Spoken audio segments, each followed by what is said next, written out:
Hello mga kanani. Nandito ako ngayon sa Alcobar kasi lang pauwi na. Kanina hinintay ng bus. Dito kasi yung dito kami kanina hinatid. Dito rin kami susunduin. Mga alas 9:30 kanina. May pabalay pick up naman alas 11:30. Parating na anytime. Yan yung yung Ramania. Yan. Diyan yung Pilipino, maraming Pilipino dyan, iba't ibang lahi, pero halos Pilipino dyan kasi may Jollibee dyan sa loob. Mga Filipino food dyan, maraming Filipino supermarket. Tapos doon banda, mga construction niya, pero halos lahat maraming Filipino supermarket dyan sa loob. Kaso lang under construction yung ibang building ngayon. Ito yung sa una to, mga Filipino supermarket rin dyan, kaso lang under construction sila ngayon. Dito yung Alcobar. Yan.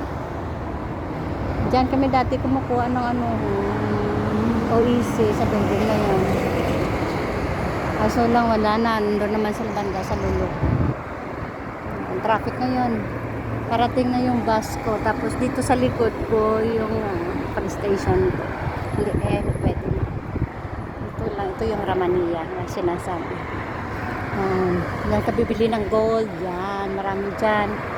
Kailangan pag bili ka ng gold, tawad ka ng tawaran mo ng tawaran para na magmura. Iba na ngayon lang kasi maraming mga market na close na yun dyan, mga buildings na under construction.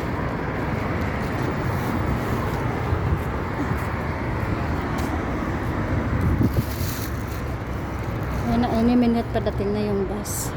Sa kasi yung di ba may mga flag na sila dyan kasi Sabado yung national holiday, Saudi national holiday.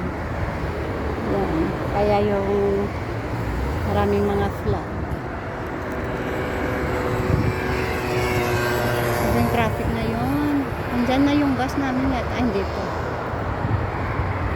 Galing pa yan ng Lulo 11:30 tapos punta dito sa paiba na yung ngayon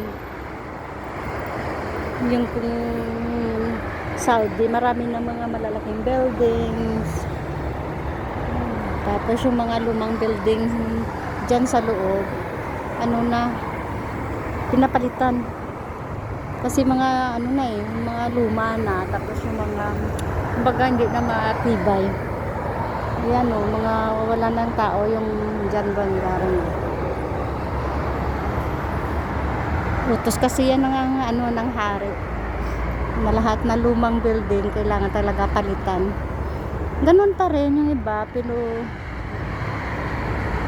pinapalitan lang yung mga matibay under construction na sa loob.